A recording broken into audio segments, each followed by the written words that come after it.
they're not only going to look at Russia, but Dan Bongino is very familiar, as is Cash, with something called CGI, Clinton Global Initiative.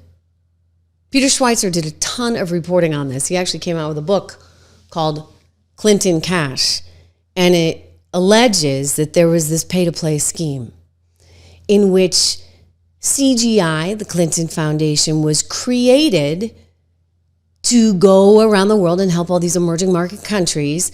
But in exchange, these emerging market countries who had zillionaires in them, well, zillionaires, you know what I mean, billionaires, millionaires, whatever, they had to pay sort of a fee for entry. Now, it really ratcheted up between 2009 and 2013 while Hillary Clinton was Secretary of State. Now, think about this. It shouldn't have happened, right? Because didn't Obama have all these rules?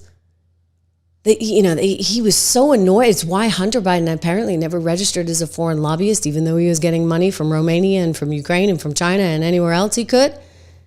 Because Obama was like, no, I don't want anybody's family doing this.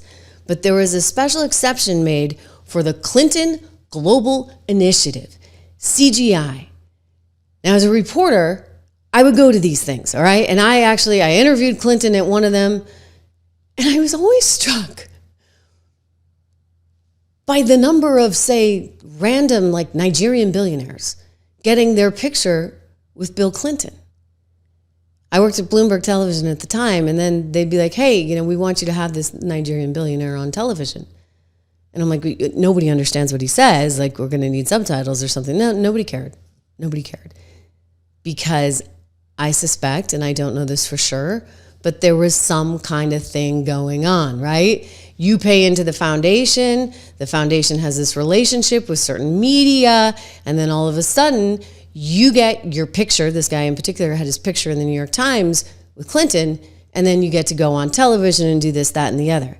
So this is what, again, I have no proof, and Peter's been criticized for this reporting, I'll tell you that, but he's alleging that they were giving favorable treatment. It goes on to talk about the Uranium One deal.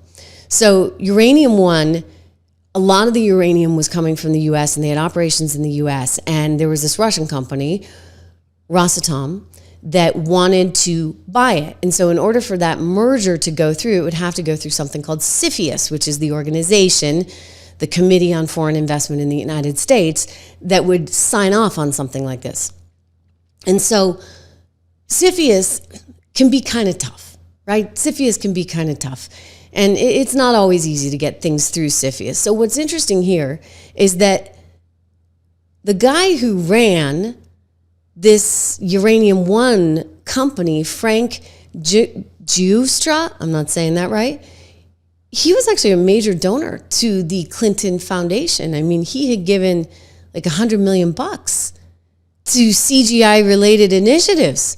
And so the fear was, or at least according to Peter's reporting, that this was somehow influencing the approval process. Now, the administration would say, no, it's a big committee, lots of people, it's not just Hillary.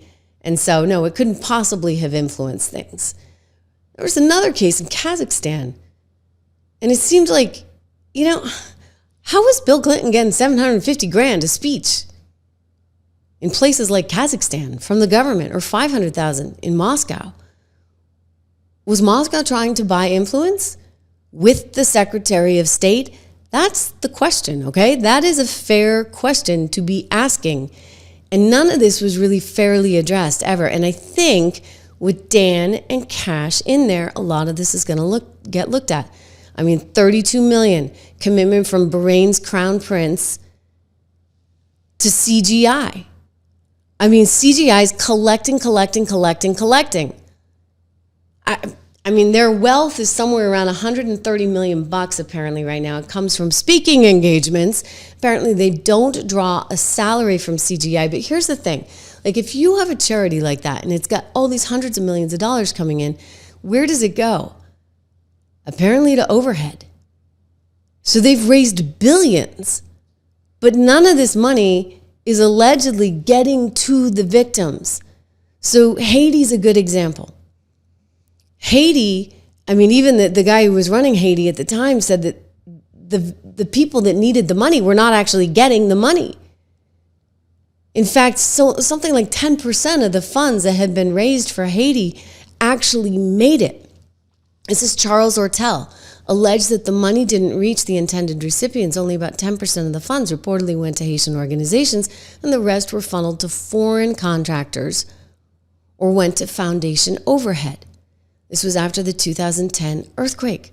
So what was going on? And is this in any way similar to what Hunter Biden was doing? I mean, it's like a big scale version of what Hunter Biden was doing, but she's Secretary of State. Like, why would she be? I mean, I know we can investigate the server thing and whatever. I mean, that is not as interesting to me as this, because I want to know where the money is. The money trail is everything. You know me, I'm a business reporter, right? Quick shout out for our 76 research, because look at those portfolios. They've all been doing so well. American Resilience, Inflation Protection, Income Builder portfolios. Go check them out there at 76research.com.